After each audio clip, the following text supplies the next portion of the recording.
Here's something strange your brain does, probably today. You'll spend $5 on something without a second thought. A coffee, a snack, a little nothing. And then, a few hours later, you'll see a $5 fee on a bill and feel a hot flash of genuine outrage, like you've been robbed. Same $5, same money leaving you, completely opposite reactions. Today we find out why your brain treats the exact same amount as both nothing and a fortune, depending on nothing but how it's dressed up. Let me show you the glitch, because once you see it, you'll catch yourself doing it constantly. Money, to your brain, has no fixed value. $5 isn't just $5. It's $5 in a context, and the context is everything. Spend it on a treat you wanted, and it feels trivial, well spent, barely noticed. Lose the identical amount to a fee, a fine, a surcharge you didn't want, and it feels enormous, infuriating, and injustice. The number is the same. What changed is the story around it, and your brain reacts to the story, not the number.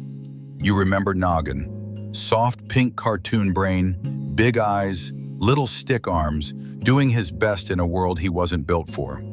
Well, today Noggin proves he can hold two completely opposite feelings about the identical $5 in a single afternoon and never notice the contradiction. Because his ancient brain never dealt with fixed prices, it dealt with situations, and it judged everything by the situation, not by the number. So why does this happen? Go back to the savanna. Cave Noggin never encountered a fixed, absolute value for anything. A handful of berries was worth a lot when he was starving, and nothing when he was full. Everything was judged by the situation, never by a number, because there were no numbers, just, is this good for me right now, in this moment, or not? So his brain became brilliant at reading the context of a resource and terrible at treating a fixed amount as fixed.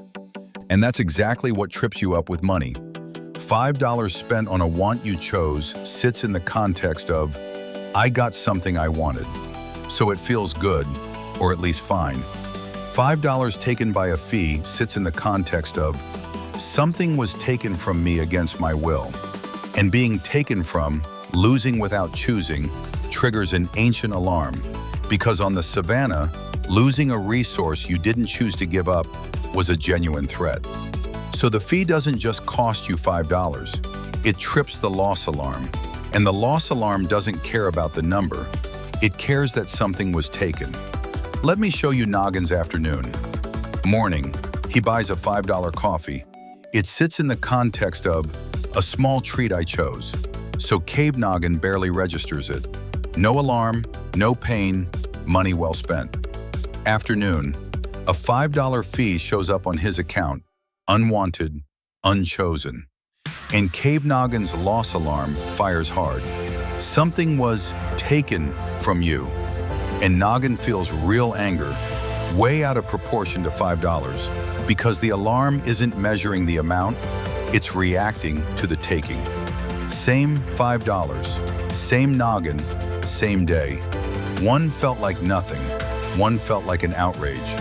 And Noggin never once notices that the number was identical because his brain was never reacting to the number in the first place. So here's the twist. It is not your fault. You're not irrational for raging at a fee and shrugging at a treat of the same size. You're running a brain built to judge resources by context, not by fixed amounts. Because on the savanna, nothing had a fixed value, and everything depended on the situation. So the same $5 genuinely feels like two different amounts, because your brain is reacting to the story around it, chosen or taken, wanted or forced, not to the number itself. That's not a flaw. It's an ancient, sensible way of reading resources, running in a world of fixed prices it was never built for. But it is still your responsibility, because your brain will keep dressing the same amount in different feelings, and the world will keep exploiting that, making the money it wants from you feel small and hiding how it adds up. So here's how to see the number underneath the story. Defense 1. Strip the story, see the number. When any amount feels trivial or enraging, Pause and ask, forget how this is dressed. How much money actually is moving here? Just seeing the bare number, separate from the chosen versus taken story, pulls you out of the glitch. $5 is $5 whether it's a treat or a fee, and the feeling attached to it is a story, not a fact about the money. Defense 2. Notice that small and chosen is where the real leaks live. The amounts that feel trivial because you chose them are exactly the ones your brain waves through again and again until they add up to far more than the fees you rage about. So flip your attention. The enraging fee you'll catch on your own. It's the pleasant, trivial feeling, chosen spending that quietly drains you, precisely because it never trips the alarm. Defense 3. Don't let the loss alarm cost you more than the loss. When a fee or a fine fires that hot outrage, feel it, but don't let it drive a bigger reaction than the amount deserves. The wasted afternoon of anger, the spite purchase, the stress. Sometimes $5 is just $5, and the smartest move is to note it, maybe fix it, and let the alarm settle rather than paying interest on it in stress. So here's the big thing to walk away with. Your brain will never give you a fixed, honest sense of what money is worth. It will always dress the same amount in wildly different feelings depending on the story. And that's fine once you know it.